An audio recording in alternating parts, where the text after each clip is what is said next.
Imagine sitting alone on a blind date, staring at an empty chair, convinced you've just been stood up. When two tiny twin girls march in, stop at your table, and calmly say, "Our dad is really sorry he's late." That's what happened to Hannah Lewis. And by the end of this story, that empty chair will change her life forever. Before we dive in, if you love emotional, real-life style stories with twists of fate and second chances, hit subscribe to Extraordinary Stories, tap the like button, and turn on the notification bell so you won't miss the next story that might feel a little too close to your own heart. Now, let's go back to the night Hannah thought love had failed her one more time. Hannah checked her phone for the 10th time. 6:47 p.m. 17 minutes late.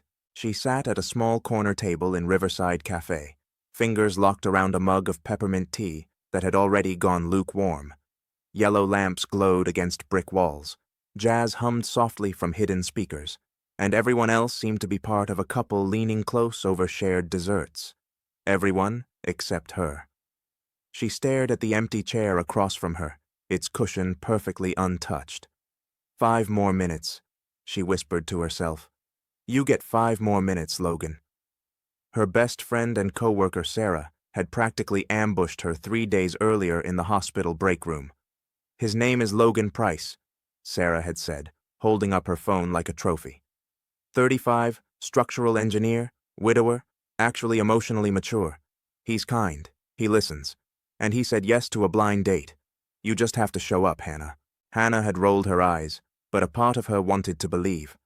After 2 years of hiding behind long shifts and scrubs, she'd finally admitted that maybe work wasn't enough. And now the only thing staring back at her was an empty seat. Her phone buzzed. A message from Sarah. You there? How is he? Is he hot? Is he nice?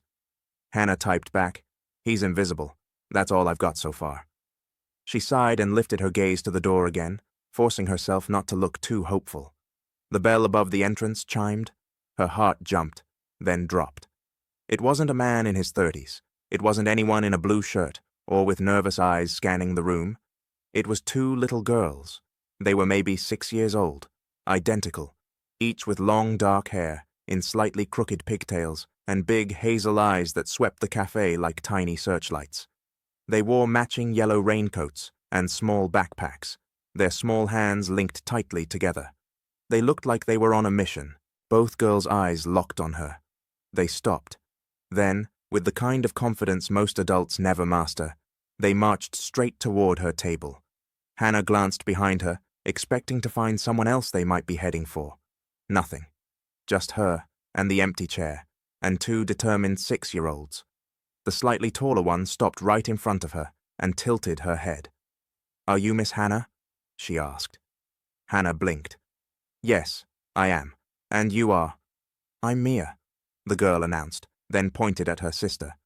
This is Chloe. Our dad is really sorry he's late. Hannah's fingers tightened around her mug. Your dad, she echoed. Is your dad Logan? Both girls nodded vigorously. Logan Price, Mia confirmed.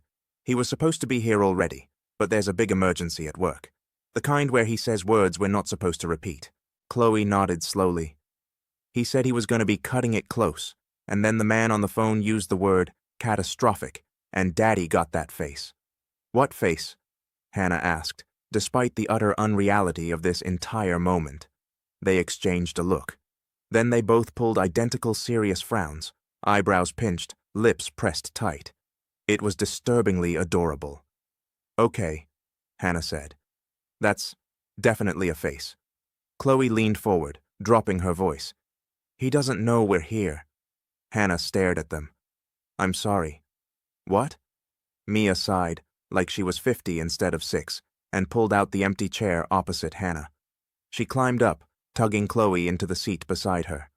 All right, Mia said, folding her hands on the table. We're going to tell you the whole truth, because honesty is important in relationships. What relationships? Hannah asked weakly. This one, Mia said, gesturing between Hannah and the space where their father should have been. Operation Don't Let Daddy Mess This Up has officially begun. Chloe nodded solemnly. We're the team. Hannah blinked at them, torn between laughing and crying. I see. Daddy got a call about the new children's hospital building, Mia explained. Something about the foundation and safety, and we can't wait until morning, and I'll go right now. He was pacing in the hall last night, Chloe added quietly. He said, I can't believe this is happening tonight. I've waited for months for this. We knew this was you.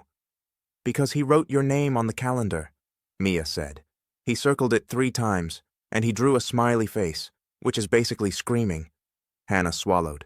He circled my name? With red marker, Chloe said. That's the serious color. Hannah looked down at her phone, at the empty message thread with a man she'd never met, and her disappointment shifted into something more complicated. Okay, but he still doesn't know you're here? Mia shook her head. Nope, we asked Mrs. Patel to drive us. Chloe nodded toward the window. Outside, an older woman sat in a small silver car, watching them with a resigned expression. When she saw Hannah looking, she lifted her hand in an apologetic wave. We told her, Mia continued, that if you thought he stood you up, you might never give him another chance, and Daddy has already been sad enough. Chloe's voice went quieter. We don't like it when his smile looks fake. That hit somewhere deep. Hannah knew fake smiles. She'd worn one for months after her own breakup, when the future she'd planned had dissolved overnight. Girls, Hannah said softly, I really appreciate you telling me all this, but you can't just run off on secret missions every time your dad has a date. We're not doing it every time, Mia pointed out. You're the first. The first date? Hannah asked. The first since Mom went to heaven, Chloe said simply. The cafe noise dimmed. Something tight closed around Hannah's heart. I'm so sorry, she whispered. That must have been really hard. It still is sometimes, Mia admitted, tracing a finger over a water ring on the table. But Daddy tries very hard. He learned to braid hair from videos. At first our braids were lumpy and wobbly, but he kept practicing. He makes pancakes in shapes, Chloe said. Butterflies, hearts, dinosaurs that look like blobs, but we pretend. Hannah smiled, despite the sting in her chest. He sounds pretty great. He is, they said together. The barista walked by, giving the table a curious glance. 2 identical girls in yellow coats, and a woman who clearly hadn't expected this to be her evening. Hannah raised a hand. Could we get 2 hot chocolates? Extra whipped cream? Minutes later, they each had a mug piled high with whipped cream. The girls tried to be careful, but soon both had white mustaches and little dots of foam on their chins. Hannah laughed, the sound surprising even herself. Okay, Agents Mia and Chloe, tell me more about your dad. Does he go on dates a lot? They exchanged a secret, heavy look. Never, Chloe murmured. You're the first one he's tried since Mom got sick. Mia tilted her head. He pretends he's okay. But we see him look at Mom's picture at night. He thinks we're asleep. Hannah's phone buzzed. A message from Sarah. The site called him in. Something serious with the hospital foundation.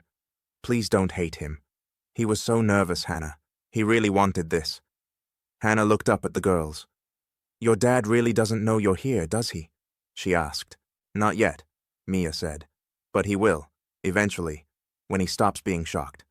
He always forgets his phone in the car when he's working, Chloe added. He told someone on the phone he needed 2 hours. Hannah checked the time. 7:19 p.m. An idea formed. Crazy, impulsive, completely unplanned. What if, she said slowly, instead of me sitting here alone until closing, we bring your dad dinner? Both girls gasped. Like, to the construction site? Mia asked, eyes wide.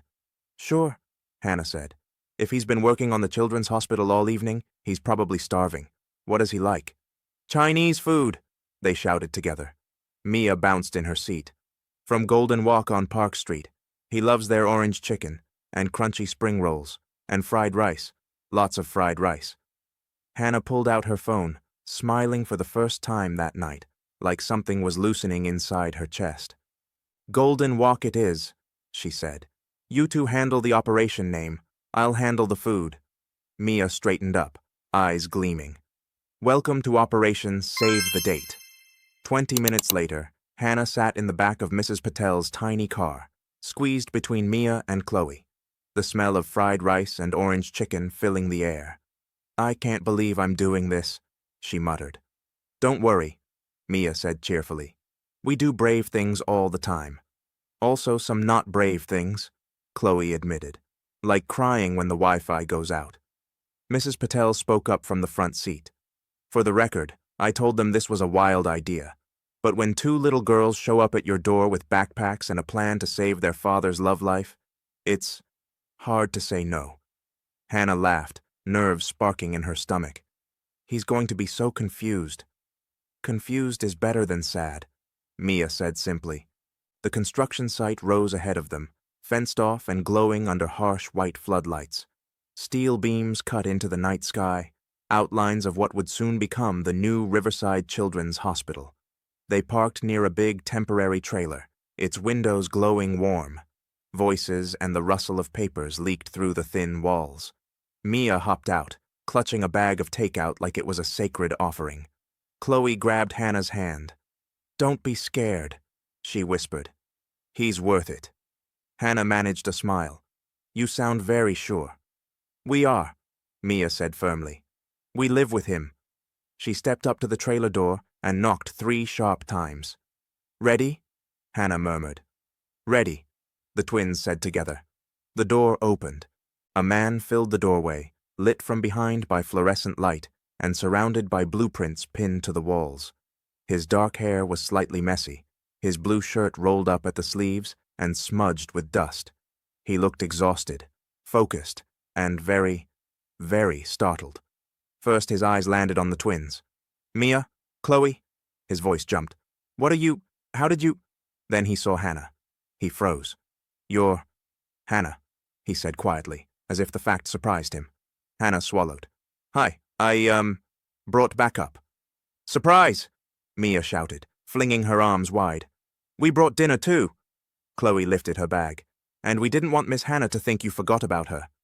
2 men in hard hats sitting at a small table behind him were trying and failing not to grin. "We're just gonna, eat outside," one of them said, grabbing a couple of boxes. "Enjoy your meeting, boss." They slipped out, closing the door behind them. For a moment, no one spoke. Finally, Logan dragged a hand through his hair, eyes bouncing between his daughters and Hannah. "I am so sorry," he said, words coming out rough. "This is not how I pictured our first meeting. I swear I didn't just forget about you. The foundation—" "We told her," Chloe said softly, "about the emergency and the calendar." Hannah's lips twitched, the red circles, and the smiley face. Color rose in his cheeks. "You saw that?" "We see everything," Mia said matter-of-factly. "We're very observant." "They heard you on the phone last night," Hannah explained gently. "They saw you try on 4 shirts this morning. Apparently the blue one was the winner." Logan's eyes widened at his daughters. "You told her about that?" "Obviously," Mia said. "She needed the full picture before she decided if you were date-worthy." Hannah's laugh slipped out before she could stop it, tension melting slightly. "You have very thorough references, Logan," she said. "Most guys on dating apps don't come with a pair of 6-year-old publicists." He huffed a disbelieving laugh. "Yeah, they're something." Chloe stepped forward, looking up at him with big eyes. "Daddy, we didn't want you to miss your chance. You ironed your shirt and everything." "I never iron," he muttered. "We know," they said in unison. Hannah held up the takeout bag. "We thought maybe you were hungry. So, we brought dinner. For you and your team, if that's okay." Logan looked at the bags, then at her, emotion flickering over his features. Embarrassment, gratitude, disbelief. "That's more than okay," he said quietly. Honestly, it's incredible. I don't know whether to thank you or apologize first." "Maybe both," she said. "We can decide after we eat." He laughed again, softer now, and something in the room shifted. They cleared a space on the main desk, pushing aside blueprints and rulers. Logan dug paper plates and plastic forks out of a cabinet. Mia and Chloe narrated the whole saga of the cafe, the hot chocolate, and the strategic crying that convinced Mrs. Patel to drive them. Strategic what? Logan asked. We might have used tears to get what we wanted, Mia admitted, but in a noble way, for love. Chloe looked at Hannah. We told her about Mom too. Logan's hands stilled as he set down a plate. He glanced at Hannah, searching her face for judgment, pity, something. They told me just enough, Hannah said softly. I'm really sorry, Logan. He swallowed. She was incredible. They definitely got their stubbornness from her. And his pancakes, Mia added. And his terrible singing, Chloe said. But we love it. They dug into the food. The girls demolished the spring rolls and chattered through mouthfuls of fried rice. Logan kept shooting Hannah apologetic looks that slowly turned into something warmer. So, she teased at one point, you really practiced your introduction in the mirror? Mia gasped. You told him? You betrayed our trust, Chloe whispered, eyes wide. Hannah grinned. I feel like I needed that detail. Logan groaned, dragging a hand over his face. I did. Twice. Then I gave up and decided I'd probably just trip over my own feet anyway. For the record, Hannah said, you're doing fine. No obvious tripping. He met her eyes, and for a second the noise of the sight faded away. There was something there, familiarity that shouldn't exist yet, and possibility that scared them both. Daddy, Mia piped up, are you going to ask Miss Hannah on a real date now? Like, one where you actually show up, Chloe added helpfully. Logan nearly choked on his rice. Hannah laughed, unable to help it. I like pancakes, she said, as casually as she could. I heard there might be special ones on certain Saturdays. The twins gasped in unison. Daddy, Mia whisper shouted, invite her to Saturday pancakes. Logan took a deep breath, eyes still on Hannah. Would you like to come over this Saturday morning? He asked. Pancakes at 8. Hearts, butterflies, dinosaurs that look like blobs. No construction emergencies, I promise. Hannah pretended to think about it, even though her heart already knew. 8 a.m. works, she said. I'll bring syrup. Mia shook her head. Just bring you. We've got syrup. Chloe slid her small hand into Hannah's. Please don't cancel, she whispered. Daddy cancels things when he's scared. We don't want him to be scared this time. Hannah squeezed gently. I won't cancel, she promised. 3 days later, she was on his front porch at 7:58 a.m., holding a bottle of maple syrup anyway, pulse thudding in her ears. Before she could knock, the door flew open. You came! Mia and Chloe screamed together, grabbing her hands and pulling her inside. The house smelled like butter and coffee and vanilla. Drawings cluttered the fridge. A pair of tiny sneakers lay abandoned near the stairs. It felt lived in, imperfect, and somehow welcoming. Logan stood at the stove flipping pancakes, wearing an apron that said Pancake Professional, and the same famous blue shirt from the night of the emergency. You wore the shirt, Hannah said, smiling. A promise is a promise, he replied, a little shy but smiling back. They all sat around the table, as Logan served butterfly-shaped pancakes and strawberries. The girls argued over which shapes looked best. This one's a 9, Mia declared. The wing is crooked. This one's a 10, Chloe said, stabbing hers with a fork. It's perfect, like today. Later, Mia tugged on Hannah's sleeve. Can we show you the treehouse? She asked. Daddy built it. In the backyard, Chloe added. It's kind of magic. Logan glanced at Hannah. You don't have to, he said. It's just a pile of wood in a tree. It's not just a tree house, Mia huffed. It's our castle. I'd love to see it, Hannah said. Outside, the air was crisp. The treehouse perched in a big oak tree, a little lopsided but sturdy, with string lights wrapped around the trunk and a small window cut into the side. You have to know the password, Chloe whispered at the base of the ladder. What's the password? Hannah whispered back. The twins looked at each other. Then Mia leaned in close. Starfire hearts, she murmured. That's what Mom called us when we were little, because we were bright and loud and never stopped moving. Hannah's throat tightened. Starfire hearts. she repeated carefully. Okay, Mia declared. You can come up. Inside, cushions covered the floor. The walls were taped with drawings, stars, people holding hands, a woman with long hair and gentle eyes. On a small shelf sat a framed photo of a smiling woman with the twins' same hazel eyes. That's Mom, Chloe said softly. She's beautiful, Hannah whispered. Daddy built this after she died, Mia said, every weekend for months. He said he needed to build something that stayed. Logan climbed in behind them, ducking his head at the low ceiling. I wanted them to have a place that was only theirs, he said quietly, somewhere they could feel close to her. Hannah looked around at the fairy lights and the drawings and the photo. You did an amazing job, she said. She'd be proud of you. He met her gaze, and for a moment there was nothing else in the world but the four of them in that small wooden room. Later, when the girls were chasing each other across the yard, Hannah and Logan sat side by side on the back steps, coffee mugs warming their hands. I haven't let anyone get this close in a long time, he admitted. To me, to them. I get that, Hannah said. I spent 2 years convincing myself I didn't need anyone, that it was safer to just work. What changed? He asked. She looked at the twins where they were running, shrieking with laughter.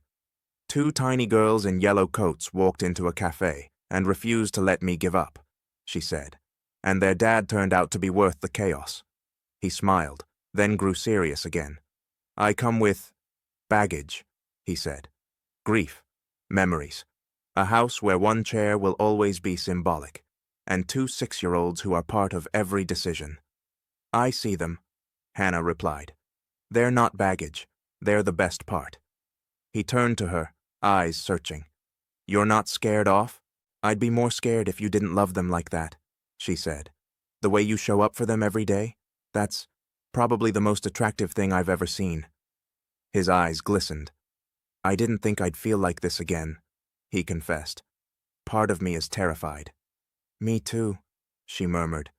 But I think the scary stuff is usually what matters. He laughed softly. You might be right. From the yard, Mia yelled, Daddy, Hannah, there's a butterfly and it likes us. Logan stood, offering Hannah his hand. Sounds like an emergency, he said. She took it. And just like that, what was supposed to be a failed blind date slowly began to look suspiciously like a beginning. Months passed. They didn't look like a movie montage. They looked like ordinary days stitched together with small miracles. Hannah sat in a crowded school auditorium as Mia and Chloe performed in their class play, paper flowers taped to their shirts. When they spotted her in the audience, they waved so hard their teacher had to gently push their arms back down. Afterward, they barreled into her. Did you hear us sing? Chloe demanded. You were the loudest, Hannah said. Good, Mia replied. We wanted you to. Logan slipped an arm around Hannah's shoulders. Thanks for coming, he murmured. Hannah smiled. I wouldn't have missed it. They went to a pumpkin patch in October, the 4 of them dragging a squeaky wagon through muddy rows. We need 2 pumpkins that match, Mia announced, so they can be married. Chloe pointed at 2 lopsided ones. Those look like Daddy and Hannah. I'm offended? Logan said, squinting at the pumpkins. They're cute, Hannah insisted, laughing. Like us. Halloween brought costumes. The girls insisted on being fireflies, wings made from wire and fairy lights. We're tiny lights in the dark, Chloe explained. We find people when they're lost. Like Daddy, Mia added. And you. One quiet Tuesday evening in November, they all ended up on the couch after dinner. The twins fell asleep between them halfway through an animated movie. Logan reached over their sleeping bodies and laced his fingers with Hannah's. Her heart didn't explode. It settled. This feels right, he said softly. It does, she agreed. Their first kiss happened on a night when snow dusted the sidewalks in fragile white. The girls were upstairs in bed. Hannah pulled on her coat in the hallway, while Logan leaned against the doorframe, watching her with that look that made her stomach flip. I should go, she said reluctantly. I don't want you to, he replied. She hesitated. He stepped closer, hand lifting to tuck a strand of hair behind her ear. His thumb brushed her cheek. "Can I?" She stood on tiptoe and kissed him. It was soft at first, a question. Then it deepened, slow and sure, like a promise both of them had been afraid to make until right then. When they broke apart, breathless, he rested his forehead against hers. "I'm falling in love with you," he whispered. "I think I already did," she answered. Upstairs, small feet padded toward the stairs. Mia and Chloe peered through the railing, grinning. "Told you," Mia whispered. "He only smiles like that for real." "We did a good job," Chloe whispered back. Half a year after the empty blind date, Logan sat alone at a cafe table in Riverside Café. This time, he wasn't late. It was 6:30 p.m. on the dot. A small velvet box in his pocket felt heavier than the blueprint tubes he carried at work. The same chair across from him that had once been so painfully empty now waited for someone he knew, down to the way she stirred her tea. The bell over the door chimed. Hannah walked in, cheeks pink from the cold, scarf wrapped twice around her neck. She spotted him and smiled.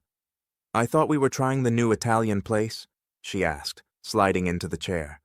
"We are," he said. "Eventually." "So why start here?" She glanced around. "You trying to make peace with our traumatic origin story?" He laughed. "Something like that." He took a breath, hands trembling slightly as he reached across the table for hers. 6 months ago, he began, "I was supposed to meet a stranger here. I got called to a construction emergency, ended up 17 minutes late, and assumed I'd ruined everything before it started." "You kind of did," she teased gently. "I did," he agreed. "But 2 little girls had other ideas." He smiled, remembering. "They walked in wearing yellow raincoats and declared themselves the rescue team. They saved my chance with you before I even knew I had one." Hannah's eyes glistened. "They brought me back to life, in a way," he continued. "But you made it feel like life was something I was allowed to want again." He stood up, heart slamming in his chest, and moved around the table to kneel in front of her. The cafe suddenly felt quieter. The clink of cups, the low murmur of voices, all faded. "You walked into our chaos and didn't flinch," he said. "You loved Mia and Chloe like they'd been yours all along. You learned our routines, our inside jokes, our Saturday pancakes. You sat with us in the hard days, and you danced in the silly ones." He pulled the velvet box from his pocket and opened it. The ring inside caught the cafe's soft light. "Hannah Lewis," he said, voice thick. "You are our second chance, our miracle that arrived late to a blind date. I don't ever want to face a day without you. Will you marry me?" Hannah's eyes filled completely. She let out a shaky laugh. "You really think I could say no after that speech?" she whispered. "Yes, of course yes. 1,000 times yes." He slipped the ring onto her finger. It fit perfectly. The bell above the door chimed again. "Can we come in now?" a small voice shouted. Everyone turned as Mia and Chloe rushed in, dragging a laughing Mrs. Patel behind them. "Did she say yes?" Mia demanded, skidding to a stop. "Did you like the ring?" Chloe asked. "We helped pick it. We chose the sparkly one because you deserve sparkly." Hannah laughed through her tears and pulled them both into a hug. "It's perfect," she said. "You're perfect." Logan wrapped his arms around all 3 of them, and in that cafe where it had all started, the 4 of them finally felt like what they'd quietly become, a family. A year later, in their own backyard, under strings of warm lights, Hannah stood in a simple white dress at the end of a short aisle. Friends and family filled the chairs.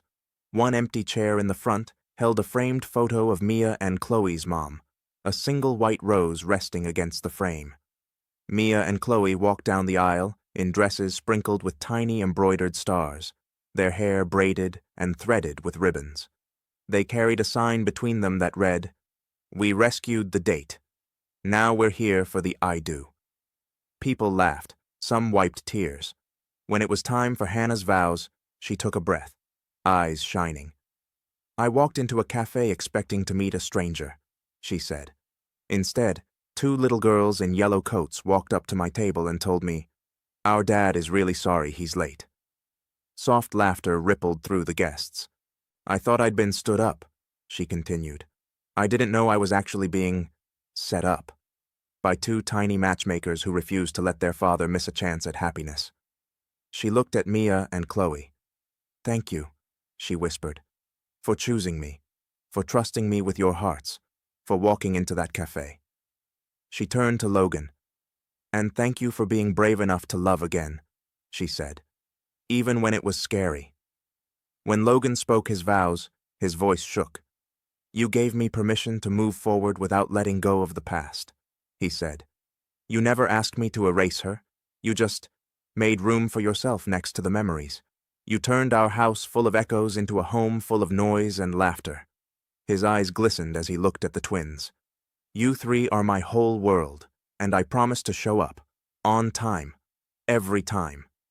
Except when buildings are falling down," Mia stage whispered. "Even then," he said, smiling, "I'll find a way back to you." They kissed to cheers and clapping. Mia and Chloe whooped louder than anyone, their star-sprinkled skirts spinning as they danced around them. Later that evening, as the sun slipped behind the trees and the first stars appeared, Hannah stood near the old treehouse. The fairy lights around its trunk glowed softly. Logan wrapped his arms around her from behind. "Remember when you thought you'd been stood up?" he murmured. "Technically, I was," she said. "By you." "Technically," he agreed. "But my tiny agents handled it."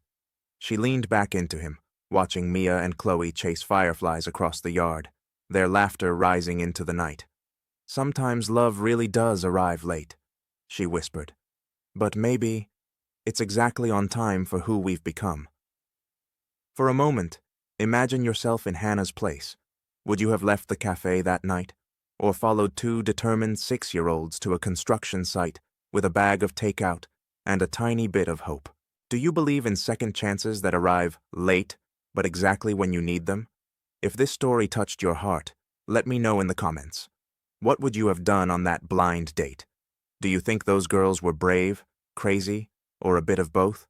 Don't forget to subscribe to Extraordinary Stories, hit the like button, share this video with someone who needs hope today, and turn on the notification bell so you won't miss the next story waiting to find you at exactly the right time.